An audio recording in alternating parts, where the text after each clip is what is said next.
O livro do profeta Joel é uma curta coleção de poemas proféticos que são poderosos e intrigantes.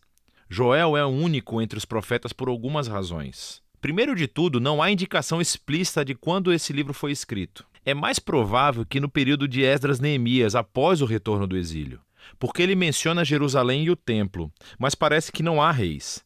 Também é único, já que Joel está claramente familiarizado com muitos outros livros das Escrituras. Ele alude ou cita outros profetas, como Isaías, Amós, Sofonias, Naum, Obadias, Ezequiel, Malaquias e até o livro do Êxodo. E isso está conectado com a última característica única, que Joel nunca acusa Israel de nenhum pecado específico. Assim como muitos outros profetas, ele anuncia que o julgamento de Deus está vindo para confrontar o pecado de Israel, mas ele nunca diz o porquê. Provavelmente porque Joel assume que, tal como ele, você já leu os livros dos profetas e você já sabe tudo sobre a rebelião de Israel.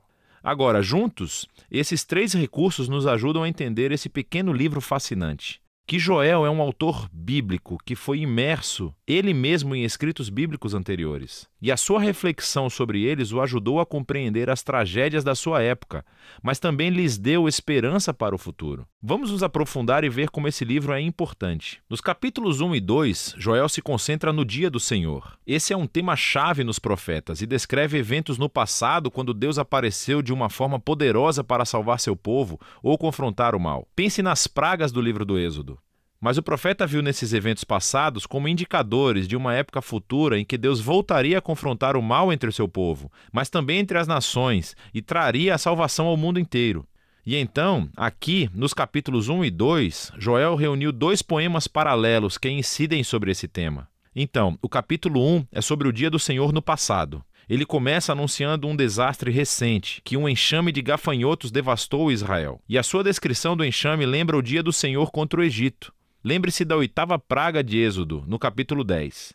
Exceto que desta vez os gafanhotos estão sendo enviados contra Israel. E assim, Joel pede aos presbíteros e aos sacerdotes que liderem o povo em arrependimento e oração. E Joel realmente se arrepende junto com todos os sacerdotes.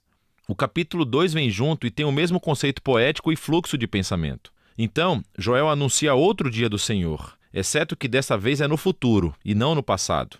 Há um desastre iminente vindo sobre Jerusalém. E ele começa descrevendo o que parece ser uma outra onda de gafanhotos, mas ele usa imagens militares e cósmicas. Assim, os gafanhotos se tornam o exército de Deus, como cavalaria e soldados que marcham e destroem tudo em seu caminho. E o sol escurece e a terra estremece. E Joel diz que o dia do Senhor é terrível. Quem pode suportá-lo?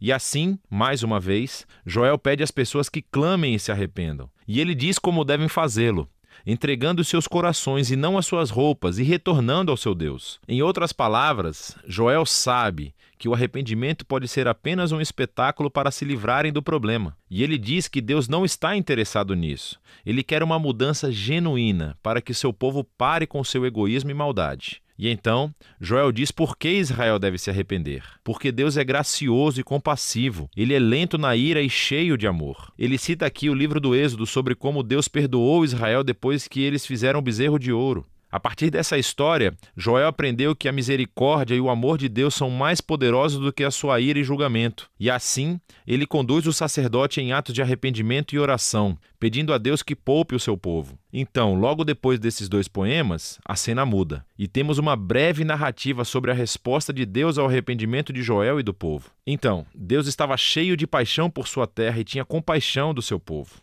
E Deus diz que ele vai reverter os efeitos devastadores desse dia do Senhor e transformá-lo de julgamento em salvação. Então, primeiro ele vai derrotar os invasores ameaçadores, que eram presumivelmente os gafanhotos, e ele desviará todos eles para a sua própria ruína. Então, ele vai restaurar a terra devastada e trazê-la de volta à vida, tornando-a abundante mais uma vez.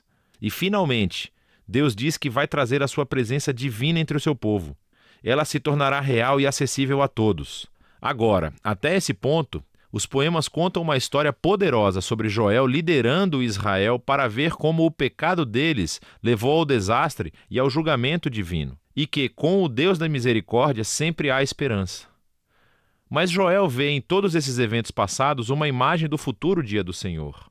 E assim, na seção final do livro, Joel escreve mais 3 poemas que correspondem à resposta de 3 partes de Deus. E ele entrelaça imagens de outros livros proféticos e expande tudo para uma visão de esperança para toda a criação. E então, primeiro, a esperança da presença de Deus entre o seu povo se expande em uma promessa sobre como um dia no futuro o próprio Espírito de Deus, a sua presença na vida pessoal, preencherá não apenas o templo, mas todo o seu povo. E aqui Joel está usando as promessas de Isaías, Jeremias e Ezequiel, que o Espírito de Deus viria para transformar e capacitar seu povo, para que eles possam verdadeiramente amá-lo e segui-lo. Joel, então, pega a promessa de Deus de que ele confrontará o invasor ameaçador. E Joel vê nesses gafanhotos devastadores uma semelhança com as nações violentas e arrogantes que devastam e oprimem as pessoas.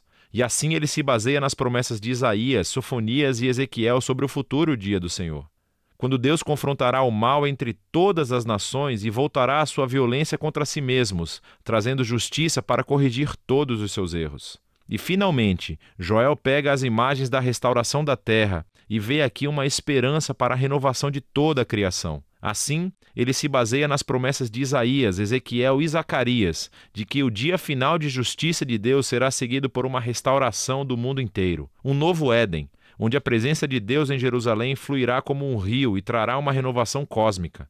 E assim, o poema de Joel termina com o perdão e a misericórdia de Deus, criando uma nova criação.